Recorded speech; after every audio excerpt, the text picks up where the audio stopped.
इससे पहले कि हम आज के प्रोग्राम की शुरुआत करें, मैं जनाब एमएस मागरे साहब से गुजारिश करता हूं कि वो डाइस पे आके मौजूद मेहमानों का इस्तकबाल करें। जनाब एमएस मागरे साहब। इज़्ज़त mob निगत Shafi, chairperson help foundation, trustees of the foundation, other esteemed guests and functionaries of Help Foundation. I, on behalf of the foundation, extend a warm welcome to you all on the occasion of inauguration of Help Foundation initiative on mental health, the Mariam Wellness Center, a complete mental health and rehabilitation center.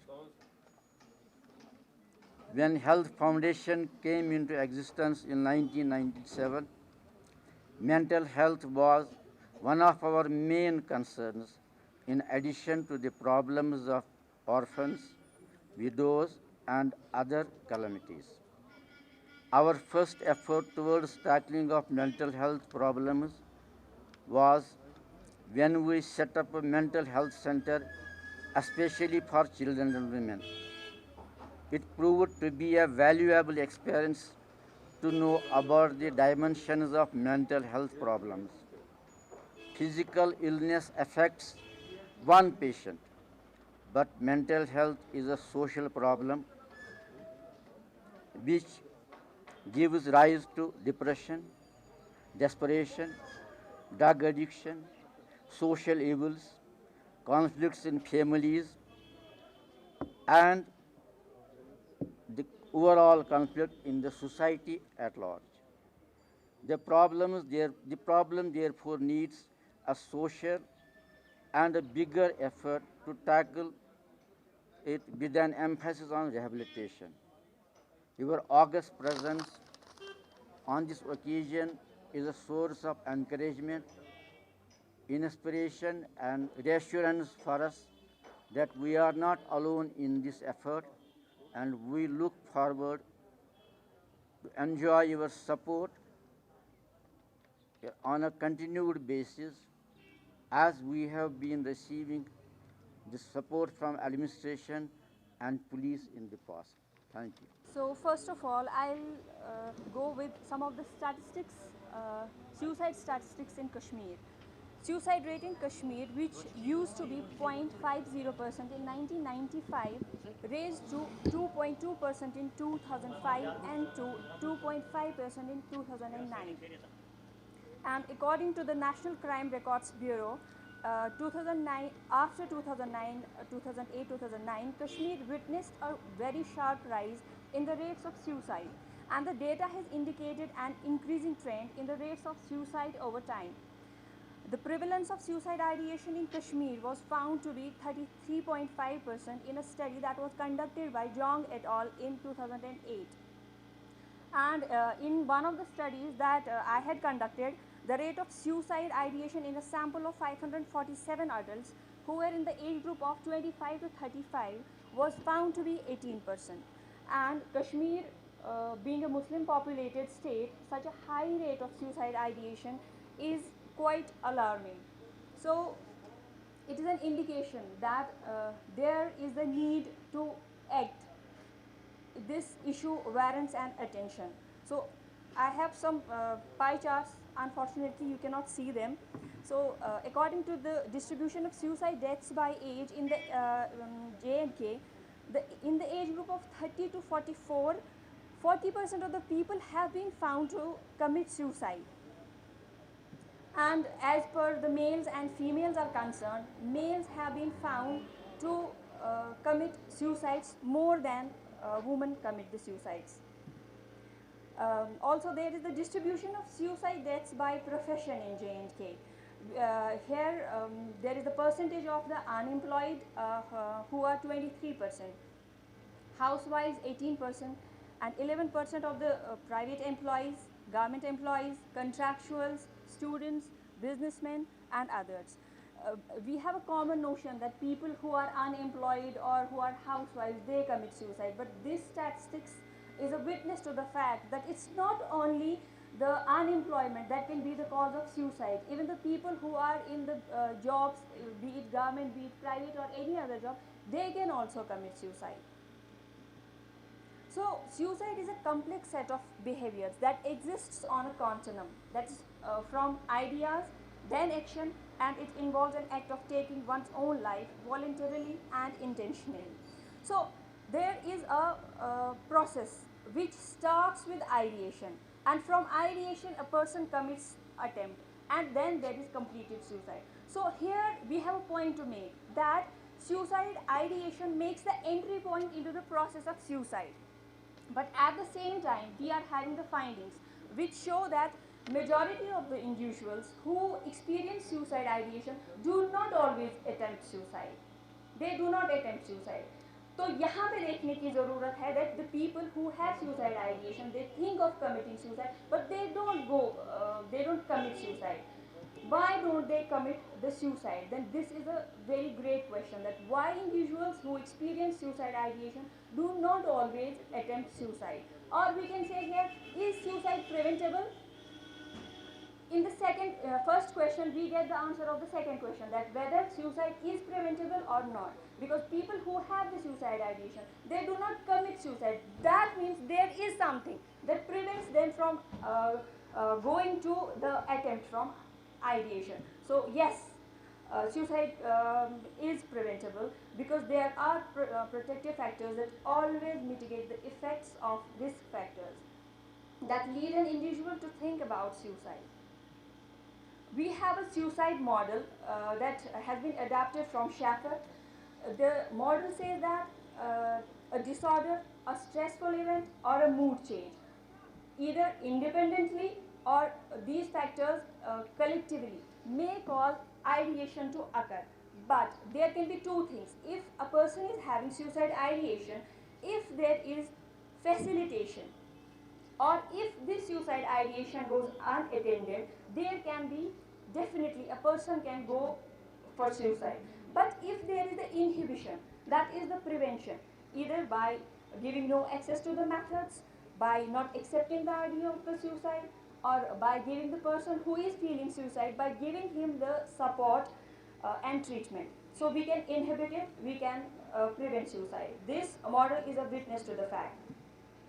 So there are many protective factors that reduce the likelihood of suicide, and these are resilience, reasons for living, effective care, restriction to the highly lethal means of suicide, support, skills in problem solving, and above all the cultural and religious beliefs. So among all these factors, resilience and reasons for living are the very important adaptive characteristics जिनकी वजह से हम suicide attempt नहीं कर सकते हैं. And these are of a very great concern to me as well, because I have been researching on the two constructs from last many years.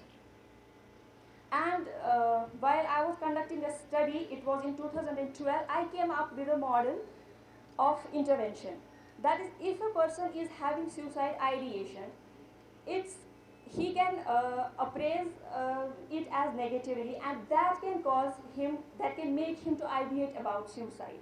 But if at the same time a person is being made, we may make him realize his resilient capabilities, he may not go for suicide. There are very less chances that he will go for suicide.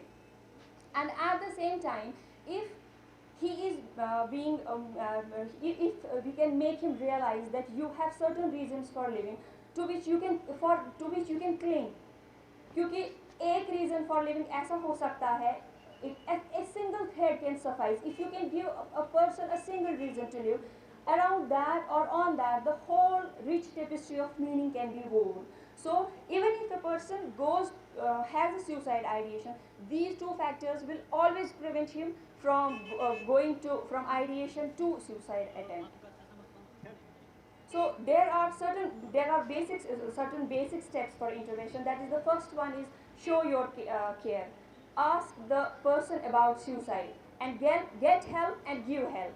And there is one thing, that never get mad about suicide. It's mostly for the counselors and the people who are giving the intervention. That is, never go mad about suicide. That is, never miss an never miss a sign of suicide, never avoid a sign of suicide, and never disregard a sign of suicide. So we can conclude from this that suicide is preventable, and there are certain goals that we have to keep in mind while giving this suicide prevention. The first is that we have to monitor and research the problem, because once the problem has been framed and we come up with a problem, that itself indicates that very soon we will be coming up with a solution. So second will be to promote the awareness of suicide and encourage a commitment to social change. Then we have to reduce the factors that increase the suicide risk, and at the same time we have to increase the factors that promote resilience. And the prevention has to address all the levels of influence, be it the individual, be it the relationships he is having, be it the community or the society to which he is related. Above all, there are things that the people, that the community can do, and that is spend a minute listening to somebody, because someone somewhere at some point of time may need you, may require you. So be always ready to help. And a take-home message is that nobody can say that saving somebody's life is not my business. Suicide prevention is everybody's business. I thank you all. My name is Gazifa. Before we actually start, I want all of you to think about a few statements that I'm going to say. Just concentrate on them. Try and concentrate. The first statement. This is a 35-year-old woman saying, "Fights and arguments are normal. My husband always apologizes after fights, and that's what matters to me." Second statement is by a 13-year-old girl. She says, "I'm perfectly fine, and whenever my parents fight, it does not affect me." Third statement is by an 8-year-old child that says, "I'm not able to perform well at school. It's my fault. My parents beat me up because I'm not able to get good grades. It's my fault." Do you think there is anything common in these three statements? What is the common thing? I mean, we have doctors here, we have police people here, and we have social workers here, right? I think you're able to recognize such statements. Yes. These people are examples of people who have suffered domestic violence, abuse, or any sort of stress, and unfortunately all of these are in denial. So that's going to be the topic, denial and abuse. So what is this denial, and how is it related to whatever all of us are doing here right now? Just think about it for a minute. What is denial, and how is it related to domestic abuse? Denial is assertion that something is happening around you. It's asserting that a truth or a fact or an allegation is not true when it is actually true. Sigmund Freud, he postulated that people use it as a mechanism of self-defense. When a person is he's faced with a situation that is too uncomfortable for him to accept or recognize, what he does, he just closes his eyes and he says, "It's not happening." You know, "No, I'm absolutely fine. Everything around me is absolutely fine." How do these people do it? First, it could be simple denial. If I am a woman, I see crimes committed against women, and I just start saying, "I'm a man. I'm not a woman. You know, I'm a man. No, I'm not a woman. I'm not going to admit this." Second thing is minimization. Do you know what minimization is? Trust me, I get patients, ladies, who come to me and say, "You know, my husband loves me a lot. He's not a bad man." She tries to minimize his abuse on her. "He only hit me 5 times, and you know, it's just 5 times. It's not 10 times. I know a woman who has been hit 10 times." Okay? The third one, it's projection. So what is projection? Projection is when you actually acknowledge something is happening. You know it is there, you admit, okay, this situation is bad. But what do? You blame it on the other person. I have husbands come to me for treatment and they say, "My wife provoked me so much that I had to hit her."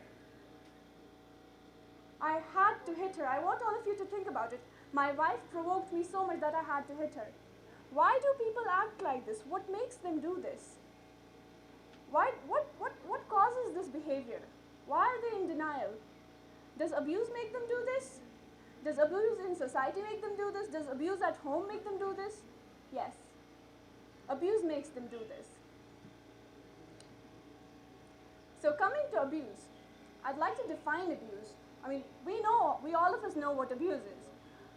Abuse, it is a pattern of abusive behaviors against someone. And when we talk about domestic abuse, it is a pattern of abusive behavior in an intimate relationship. It could be your family, your spouse, your dating partner, or in a cohabitation setup. So we all know this. We all know what abuse is. Each and every person in this room, as much as I hate to admit this, each and every person in this room has been either a victim of abuse, has either witnessed abuse, or, sorry to say, but has been an abuser. So I want all of you to think about it. What causes this?